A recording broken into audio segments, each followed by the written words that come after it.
সাধারণ যারা মুসলমান তারা এখন কোন দিকে যাবে? জামাত ইসলামী যারা আছেন ওনারা বলছেন যে তারা আল্লাহর আইন কায়েম করবেন, তাদের দল আছে। খেলাফত মজলিস আছে একটা, ওনারা আল্লাহর খেলাফত কায়েম করবেন।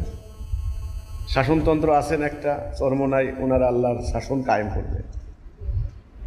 তো আরও অনেক দল আছে এবং বাংলাদেশে অনেক বিভিন্ন ধরনের দল আছে, তারা নানানভাবে ইসলাম কায়েম করার চেষ্টা করছে। এখন হিজবুত তৌহিদ কি বলছে? হিজবুত তৌহিদের সাথে ওনাদের ডিফারেন্সটা কোন জায়গায়?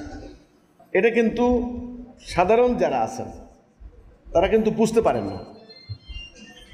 সাধারণ মুসলমানদের মধ্যে একটা ব্যাপার আছে এখানে, তারা বলেন যে আলেম ওলামারা যে কথা বলে, ওনারা মাদ্রাসা পড়েছেন,